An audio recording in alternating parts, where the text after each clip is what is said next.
A good day to everyone. I am back with the principles of curriculum construction that I was dealing with in my last lecture. As I've told you, this topic is very important for the students of BA, MA education and B.Ed subjects as well. I have already taught in my previous lecture a few principles. Uh, I'll be dealing with some more principles in my this lecture. In my last lecture, I told you the importance of curriculum. Why is it important? Why the curriculum construction is very important for the learners. Why it should be taken care of. Due care should be taken before constructing it so that it suits each and every individual according to his abilities and interests. There are some more principles like the one I'm dealing with just now is principle of loyalties. Every curriculum that a learner is learning or is going through should teach him that there is unity in diversity. It should teach him the value of loyalty, loyalty towards his family, his community, his nation, and world as a whole. So, this value that there is a unity in diversity, they should be dealt with in every curriculum so that when a learner is learning it, he inculcates this value in himself. The next one is vertical and horizontal articulation in curriculum. As I've told you that every curriculum that is constructed takes a few things from the past, a few experiences from the past, which are very helpful in the present and future. So the things that are important that should not be left out from the past, they should be added in the curriculum, and it should also focus on the future needs of the society, the present demands of the society. The present, the future, and the past, all these three should be taken care of while constructing any curriculum for a student. The next one is principle of significance. There are some special needs of individuals, and there are some special needs of a community as well. So these special needs of community or of an individual, which are important for everybody living in that community or in that nation, they should be taken care of, and their importance should not be left out when a curriculum is being constructed. The curriculum should have the practicability, the practical value, that whenever a learner is learning, he should be knowing what is the utility, what is the usefulness, what is the importance, what is the practical value of that curriculum. That should be included in the curriculum. So anybody who is constructing the curriculum, he should take care of this also. The next one is principle of core or common subjects. There are some core or common subjects, as we all know, which should not be left out.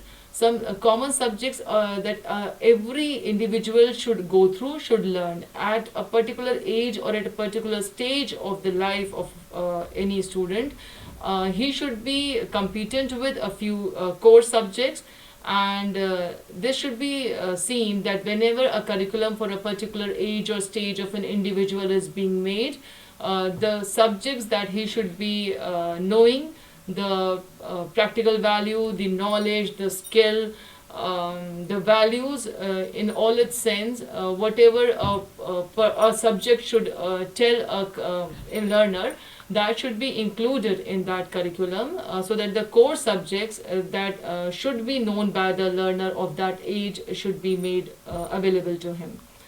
The next one is principle of workability. Whenever a curriculum is made, the content that a learner is going through, he should be able to translate that content into the practical form whenever the resources are available to him.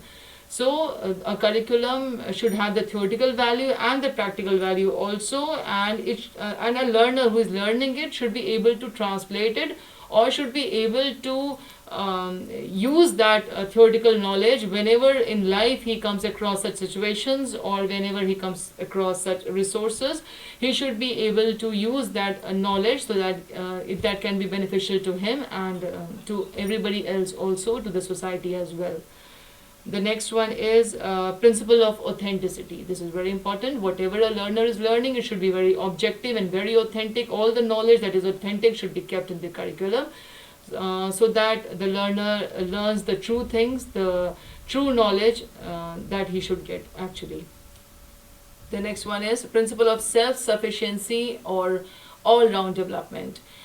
Whenever a learner has gone through any curriculum that should help him in his all-round development, he should be self-reliant, he should become self-reliant and self-sufficient through that curriculum, so that he may be of help to everybody also, also to himself, whenever he is learning that particular course. The next one is principle of globalization. The global values, the global needs, the global demands should be included in the curriculum, which is very important. With this, I have covered all the important principles that should be there in curriculum construction, and a teacher or a programmer, whoever is covering this curriculum aspects and is making any constructing any curriculum, should take care of all these principles, so that whenever such a curriculum comes in the hands of the students or the learners, they are able to get the maximum benefit from it. Thank you. Hope you would see this video and will learn a lot from this video. Please like and share this video as much as possible. Thank you all my dear students. Thank you all.